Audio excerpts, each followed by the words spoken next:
past couple of years, more houses in the Middle Georgia area have become vacant than ever. These areas have not only become an eyesore to visitors, but also the residents in the areas, oftentimes causing them to leave as well. The houses are sometimes used by the homeless, sometimes for drug use, and often prostitution. There are many causes, but not many answers. Should these houses or duplexes be torn down? Have they become outdated? What can be done to revitalize the area? We've talked to some members of the Housing Authority, some residents in the area, as well as some of the vagrants occupying the houses, in an effort to bring some type of insight to those in the Middle Georgia area. We traveled all over Macon in the last 3 or 4 days, and we found a lot of vacant houses, especially in low-income areas. Some apartment complexes are 50% vacant. Mm-hmm. Why is that? Well, there's been a general depopulation inside the city limits, period. We've seen this for the last several census in a row. You have roughly the same number of total dwelling units in the city, about 44,000 dwelling units, but the population is getting smaller and smaller and smaller. And that has to show up. That has to show up somewhere.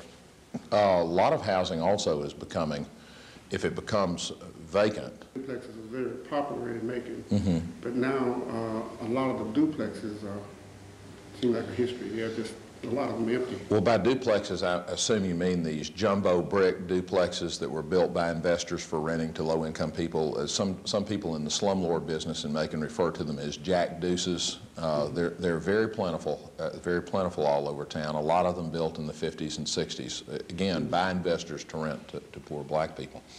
Yes, there are a lot of them standing vacant.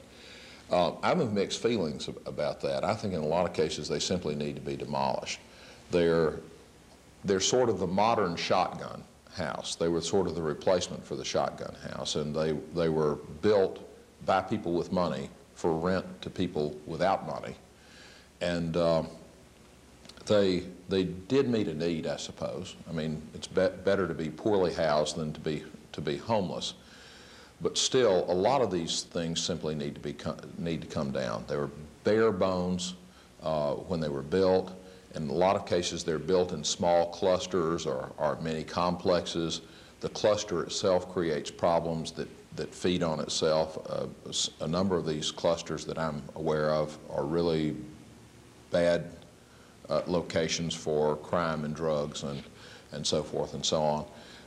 In most cases, the owners have long since abandoned any effort to make them look decent. You know, that's the sort of thing where you have the bare dirt chicken yard and cars parked next to the front door and junk all over the place and so forth and so on. There are literally hundreds of those kinds of units in Macon. Wherever they are, if they're maintained in that condition, they're not only not very good places for human beings to live, but they're also a blight on the surrounding neighborhood. Nobody wants to own a house in a neighborhood where that kind of housing predominates.